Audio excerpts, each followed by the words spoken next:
வணக்கம், welcome to choice tea easy சமையல். இன்றைக்கி ஒரு ஹெல்தியான பிரேக்ஃபாஸ்ட் ரெசிபி உருளைக்கிழங்கு பரோட்டா ஸ்டஃப் பண்ணாமல் ஈஸியாக எப்படி செய்யலான்னு பார்க்கலாம் வாங்க. அதுக்கு முன்னாடி ஃபஸ்ட் டைம் இந்த சேனலை பார்க்குறீங்கன்னா சாய்ஸ் டீ ஈஸி சமையலை சப்ஸ்கிரைப் பண்ணி வச்சுக்கோங்க. வாங்க எப்படி செய்யலான்னு பார்க்கலாம். மிக்ஸி ஜாரில் 5 பூண்டு பல், 4 பச்சை மிளகாய் சேர்த்து அரைச்சிக்கோங்க. வேக வச்ச உருளைக்கிழங்கை தோலை உரித்து எடுத்துக்கோங்க.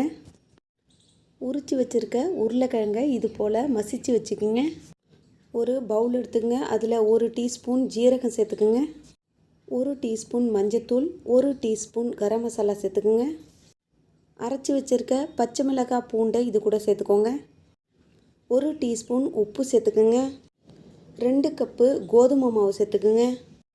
வேக வச்சு மசிச்சு வச்சுருக்க உருளைக்கிழங்கை இது கூட சேர்த்துக்கோங்க. உருளைக்கிழங்கை சேர்த்த பிறகு நல்லா மிக்ஸ் பண்ணிக்கோங்க. மிக்ஸ் பண்ண பிறகு 1 டேபிள் ஸ்பூன் குக்கிங் ஆயில் சேர்த்து மிக்ஸ் பண்ணிக்கோங்க. எண்ணெய் சேர்த்து மிக்ஸ் பண்ண பிறகு கொஞ்சம் கொஞ்சமாக தண்ணி சேர்த்து சப்பாத்தி மாவுக்கு எப்படி நம்ம ரெடி பண்ணோமோ அதே பதத்துக்கு ரெடி பண்ணிக்கோங்க. எண்ணெய், வேக வச்ச உருளைக்கிழங்கு இதெல்லாம் சேர்த்து மிக்ஸ் பண்ணதால் தண்ணி அதிகமாக தேவைப்படாது. ஒரு 1/4 கிளாஸ் அளவு தான் தேவைப்படும். தேவையான அளவு தண்ணி சேர்த்து நல்லா மிக்ஸ் பண்ணிக்கோங்க. 2 நிமிஷம் நல்லா மிக்ஸ் பண்ணிங்கன்னா ஆலு பரோட்டாவுக்கு மாவு ரெடி ஆகிடும்.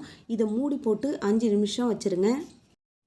5 நிமிஷத்துக்கு பிறகு நம்ம பிசைஞ்சு வச்சுருக்க மாவுலேருந்து சின்ன பந்து அளவுக்கு எடுத்து மாவில் தொட்டு நம்ம எப்போதும் சப்பாத்தி எப்படி செய்வோமோ அதே மாதிரி சப்பாத்தி செஞ்சு வச்சுக்கோங்க. தவா வச்சிங்க. தவா சூடானதும் 1 டீஸ்பூன் நெய் அல்லது 1 டீஸ்பூன் எண்ணெய் சேர்த்துக்குங்க.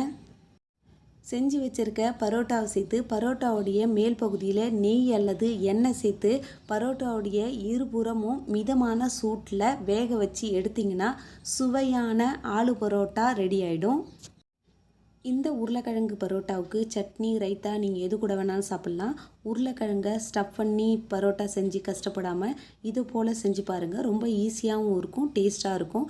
இந்த வீடியோ உங்களுக்கு பிடிச்சிருந்தா வீடியோக்கு ஒரு லைக் கொடுங்க. நீங்கள் இன்னும் இந்த சேனலை சப்ஸ்கிரைப் பண்ணலாம். ப்ளீஸ் சப்ஸ்கிரைப் பண்ணிவிடுங்க. அப்படியே பக்கத்தில் இருக்க பெல் ஐக்கான் பட்டனையும் ப்ரெஸ் பண்ணி வச்சுங்க. அப்போ தான் நான் போடுற வீடியோ நோட்டிஃபிகேஷனில் உங்களுக்கு உடனுக்குடன் வந்து சேரும்.